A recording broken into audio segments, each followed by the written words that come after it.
Classic Restos is proudly brought to you by Shannons, insurance for motoring enthusiasts, Hair and Forbes Machinery House, and Pace Farm. Like to see a vehicle collection that attracts more than 10,000 visitors per year, housed in an old vegetable dehydration plant in country Victoria? This one will surprise you on this week's Classic Restos.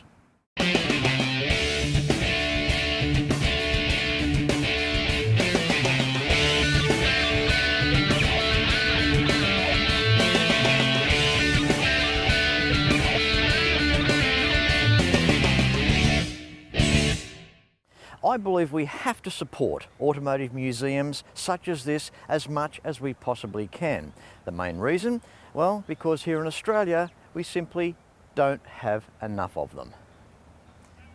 I wish this bloke could wash his car. And like all jobs with Classic Restos, I'm always very welcome wherever I travel. This particular museum, about a 10-hour drive from where I reside. Sorry? Closed. It's open, isn't it? 2 days from now.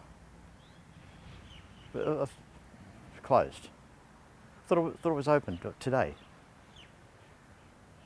2 days. Closed. Wow, I really love this. This is incredible. This museum has attracted 750 members, and to think that this old building was laying here dormant, the members got together and created what they have. It is just amazing. They've saved the building's life.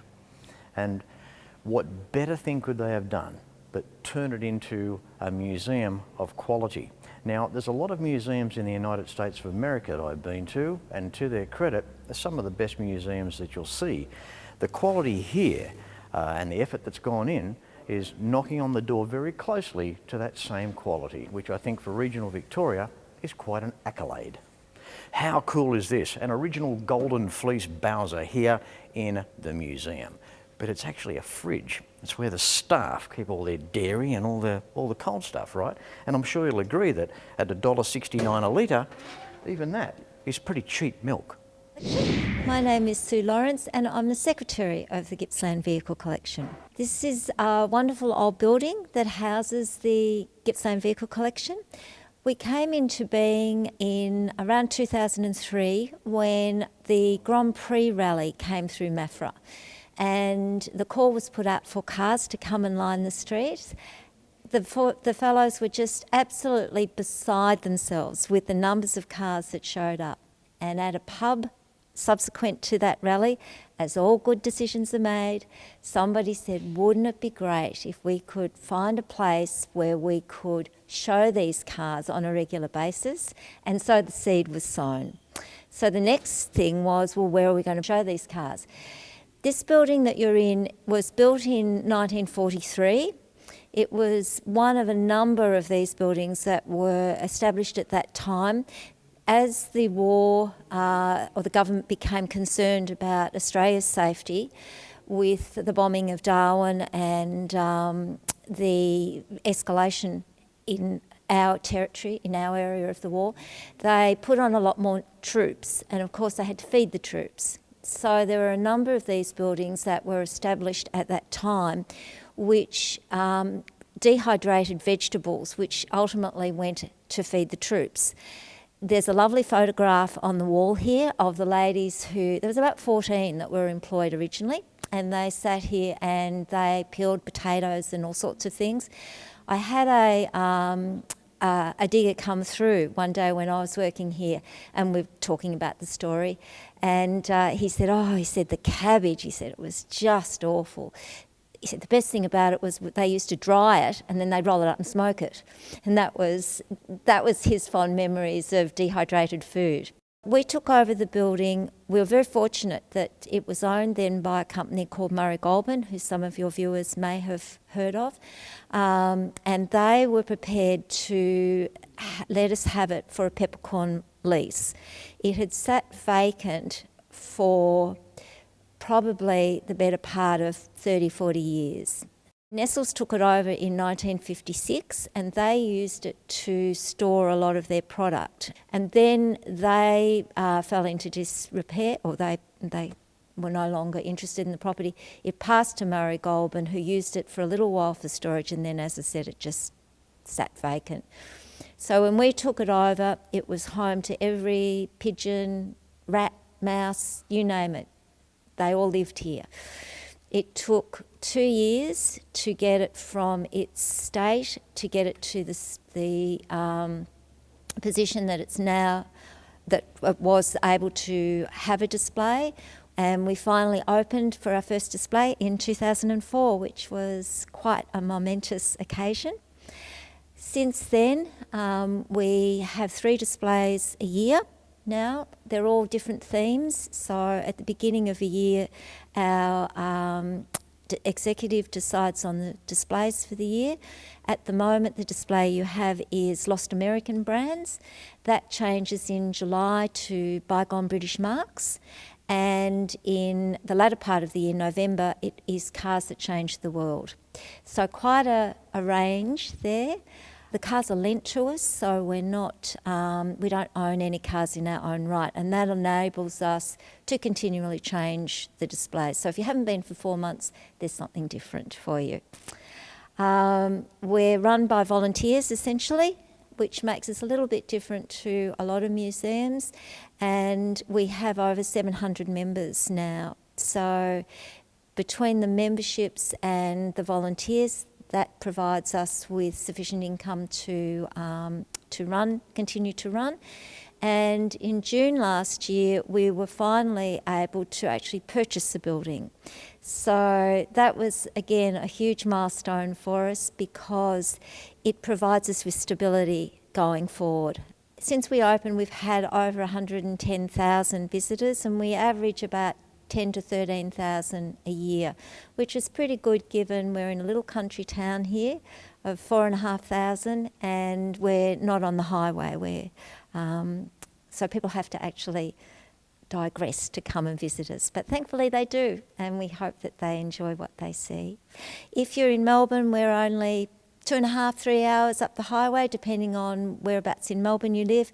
Great day, great place for a run.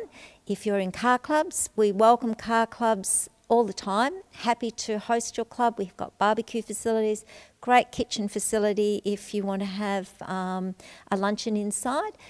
And if you're from interstate, come and make yourself known in country Victoria. It's a really good place to be.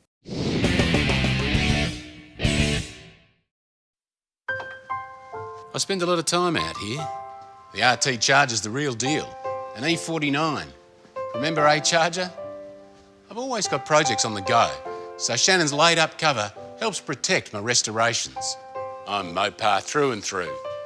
It's a passion Shannon's understands. I wouldn't insure my cars and bikes with anyone else. Shannons, insurance for motoring enthusiasts. Call 13 46 46 for a quote. Here Forbes Machinery House has been family owned and operated for over 85 years, and it's easy to see why. Planning on welding? Look at these welding tables and clamps, air compressors and different air tools, sandblasting cabinets, through to spray guns. Everyone is welcome at Machinery House. There are competitive freight rates around Australia, and you can buy online at machineryhouse.com.au. So remember, Hare and Forbes has the range. My name's Andrew Gallagher and I'm the project manager of our latest development here at the Car Museum, which I'm very proud of. One of our members 2 years ago offered the club his complete collection of model cars, which is about 3,500 cars that are available. So we said yes, of course we'd love them, and we decided that we would have to build a suitable building to put them in, and we have this facade behind me here that is constructed of 3 original Maffra garages, the Ford garage, the Holden garage, and what was then the standard garage. 2 of them still exist, and unfortunately the Holden garage is no longer with us. So we built this. It took us 6 weeks to build this building. It has a mezzanine floor. It was a major job. We had something like 45 tradesmen here, many of them providing their time at certainly a cut rate or free. And we had 24 of our members as volunteers that learned how to be painters and carpenters and all sorts of things for this beautiful display. And it's something that we are absolutely proud of, and we're getting so much good feedback from our visitors about the system. Hi, my name is Sporty Moran. I'm a volunteer of the Gippsland Vehicle Collection, and I work in conjunction with Andrew Gallagher. We're very proud of our display of models, Model World here in Maffra. As you can see behind me, there's a collection of trucks of all types and double-deckers, coaches, you name it, he's collected it. As you move around the room, you'll find models of Holdens from the 48215 right through to 1-tonne utilities. We had a tremendous time unpacking these. There was 1.5 furniture removal trucks to get them here. They were all boxed, and the gentleman supplied us with bundles of cotton gloves to handle them with. And we had an awesome time unpacking them. It was like Christmas. Look what I've got here. I used to have one of these. As I've been a petrol head all my life, and I've been to most Bathursts. I've travelled to every Bathurst and camped on the hill and things like that, and it's just brings back tremendous memories. And some of the old vehicles that I had and trashed, I wish I still had them. The value of them would be enormous today, but it's really brings a lot of pleasure to a lot of people who come through this museum. I retired in 2011. I've just lived over the road, and I've spent a lot of time here with Andrew, and it gives us a lot of great pleasure in working together. And my wife knows where I am. I've got a mobile phone, and when I leave home, I used to say I won't be long, but now she says, don't tell me that, because I won't see you till about 4 o'clock. And it's really given me something to do in my retirement. I would like all the visitors to visit this place and really enjoy it.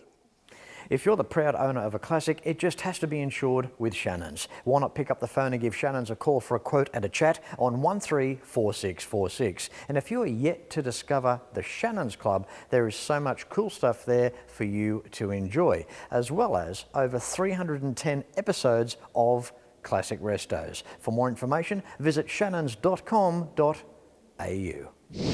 Making our way through the Gippsland Vehicle Collection here this afternoon. How are you, Lee? Good, thank you, Fletch. Are you having fun? Oh, I'm having tremendous fun, mate. I always like to ask that question because that's all part of this. Turning up here every day surrounded by this chrome, the metal, the history in this incredible building. You're a lucky guy. I am. My wife doesn't think so, but I am. At least she knows where you are. That's right, exactly. Now, Lee, behind us here, you've picked on this 1958 Edsel. Interesting car. This was almost a love-hate relationship with the American people of the time. But they've got quite a following now. They certainly have. They're very collectible at the moment. I guess it'd be a car in Australia that I haven't really given much thought to in terms of quantity or how many Edsels are actually here in Australia. Yeah, to be honest, I'm not sure, but they are quite rare, I believe. What can you tell us about this one? This one was imported by the current owner sight unseen about 20 years ago as basically a basket case pile of parts, and then he's rebuilt it to the standard that it is today. It's interesting where they went with Edsel, a subsidiary of Ford at the time, trying the new styling. These cars back in the 50s were taking on this type of tank Fairlane look, if you would. They went out on a bit of a limb with this shape, and as I alluded to earlier, it wasn't always in the hearts of every American, but we come all these decades down the track now, and it's such a different looking car, isn't it? That's for sure, yeah. It's a love-hate thing, I think. You either love them or hate them, but they've got quite a following nowadays. So. Lee, looking at the features of this particular Edsel, we look in the interior, in the centre of the steering wheel, the selectors there for drive and park. That's the first time I've seen that. Yeah, first time I'd seen it too. He gave me driving instructions when I picked it up, actually, so a bit different. Imagine that coming into a corner and you want to go back to second. You see this bloke from the side of the road looking in, the guy's whacking the centre of his steering wheel. Would be a bit different, that's for sure.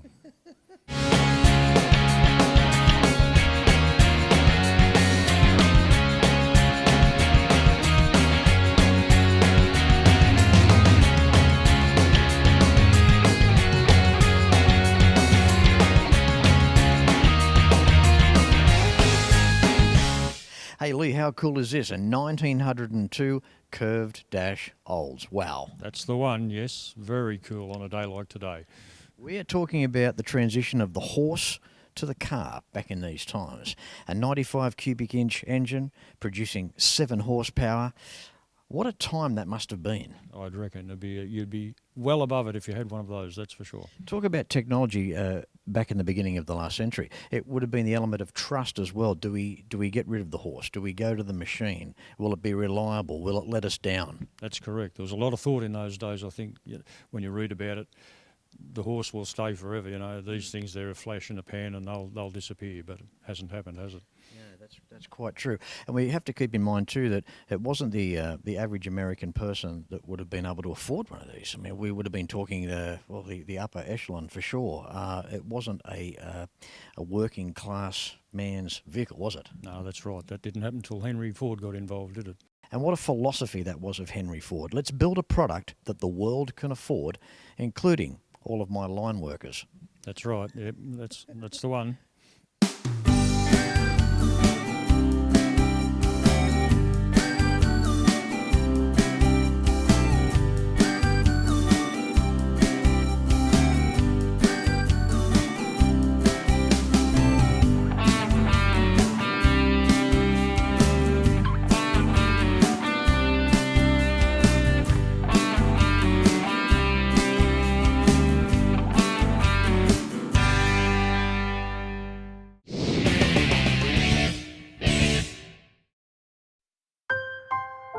We've always had a few cars. They're all special. The T-Bird. Oh, that's mine. The Combi for when we want to get away. The XR8. It's going to be a classic. They're all insured with Shannons, We've also got Shannons Home and Contents cover. which helps protect our automotive collectibles, tools and memorabilia in the home and garage. If you're motoring enthusiasts like us, it's got to be. Shannons. Shannons, insurance for motoring enthusiasts. Call 13 46 46 for a quote. If you have a restoration project, Hare and Forbes has the tools that you need. Shrinker stretchers, dollies, mallets, bead rollers, profile gauges, professional panel restoration kits, and so much more. Now I warn you, enter at your own risk because you will end up buying something. So come along to your Cap City store or browse and buy online at machineryhouse.com.au because Hare and Forbes has the range. Oh, Lee, what have you dug up here? A 1932 Triumph Nat. And Nat. That's the one. Triumph's attempt at a sports car. Yes, very early form of the Roadster. Wow, fairly unique car. That's right. It definitely was. Notice a lot of the early British cars, their instrumentation was down back under the dash. I guess it made sense in the time to hide the instrumentation and all the wiring from the weather, right? I guess so, with no roof. That's probably the reason, I suppose. Yeah. The last thing you wanted on these things was water getting into the wiring. That's right. They have enough trouble with British wiring, as we know, without water getting into it. On a 30-degree day. Now, what can you tell us about this? This car's a local car. As far as we know, it's been in Gippsland all its life. The person that's got it on loan, his father actually bought it in the 40s. And Nat. A Nat. Triumph Nat. Yes. I can't get my head around that. The Nat. I wonder where Nat came from. I guess I don't know. Might have been obviously a guy's surname, a Nat. Or a small buzzy insect that goes, like a mosquito. What was I saying? Keep on going. The story with this, the guy bought it, that's right, and then he got married and he decided to have a honeymoon in Mitta, which is over the other side of the Great Dividing Range. Mm-hmm. So him and his young bride set off. Mm-hmm. Unfortunately, the Nat didn't have the power to get over the hills, so the young bride couldn't drive, so she had to get out and push. So she had to get out and push the Nat and Nat. The Nat. That's the one. Goodness me and Nat. That's amazing. I mean, what a story. You think of today, you get in your car and it doesn't get over the hill. The passengers have got to get out and push it. It's just a different time now, isn't it? Happen, would it? That's for sure. No, you just take things for granted nowadays, that's for sure. So back then, if you had a Nat, that could have happened, a Nat. It seems that way.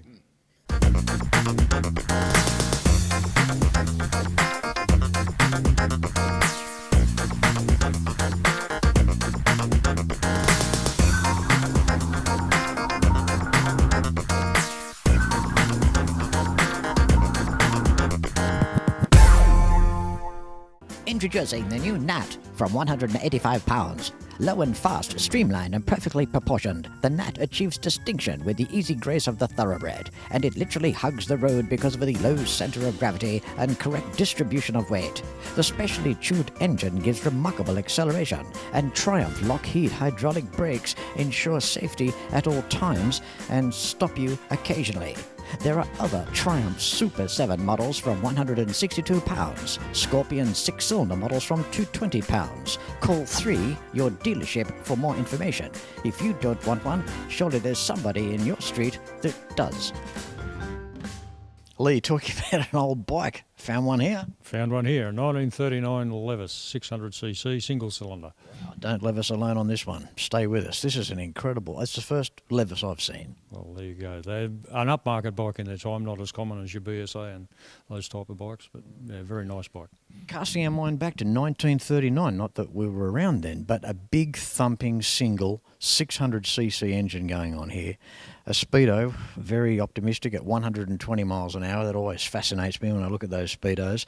The sidecar, wow, the chrome pipes with a little heat deflector shield to stop you getting burnt, which probably ran around about probably 90-95% the temperature of the actual engine pipe. That's right. Stops you getting third-degree burns. You only got second-degree burns.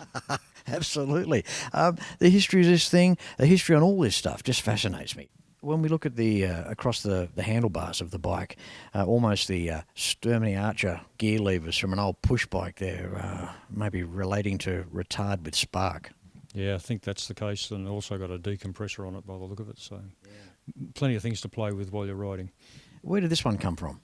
I'm not sure its original history, but it was restored many years ago by a local salesperson who's now deceased, unfortunately, but he did a sterling job on it. There's something about 30s and 40s, the period of time, how designs change, almost right in the middle of the Art Deco period here. Yeah, my favourite period, really. It's when we sort of went from very agricultural vehicles to pretty modern stuff, really, when you look at it.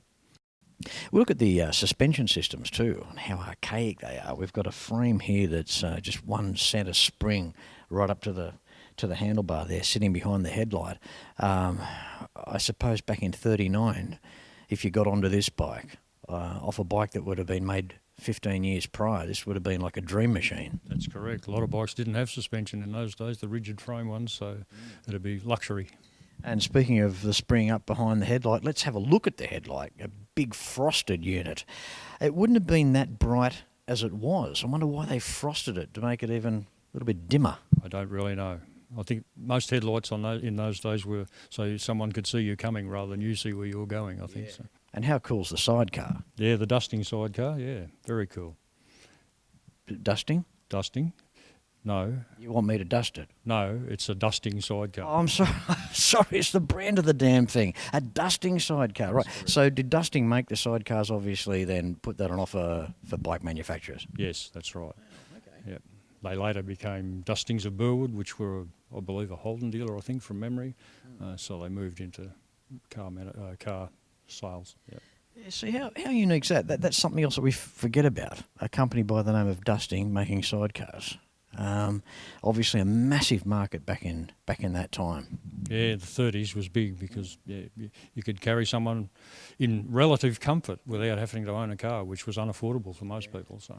Yeah, I guess they weren't doing the speeds back then, but the thought of being in a sidecar like that today out on our highways, that's a bit hairy, mate. No sense of adventure, Fletch. No sense of adventure. Maybe I'm into life's preservation. Could be.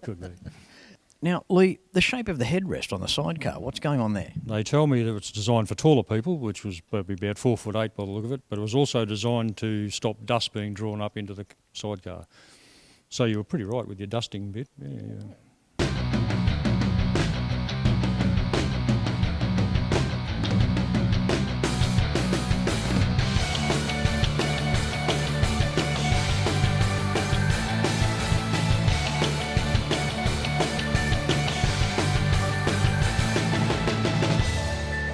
Look, you've been a wealth of information, Lee. It's been a pleasure working with you this afternoon here at the Gippsland Vehicle Collection, mate. Thank you so much for your time out this afternoon, walking around having a chat. Thanks. Well, welcome. Most welcome, Fletch. Good on you. Thanks very much, Thank Lee. Well, there you go. A little bit of a toe in the water. Just a sneak preview as to what you can expect to see when you visit the Gippsland Vehicle Collection here in Maffra, Victoria. The volunteers here do an excellent job and they'd certainly appreciate your support.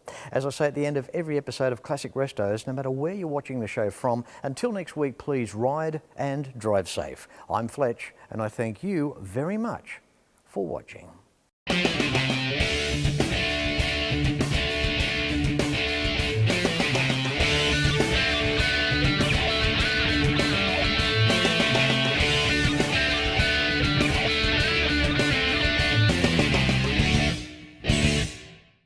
You can like and follow us on Facebook at facebook.com/Classic Restos TV and watch catch-up episodes at shannons.com.au. Classic Restos is proudly brought to you by Shannons, insurance for motoring enthusiasts, Hare and Forbes Machinery House, and Pace Farm.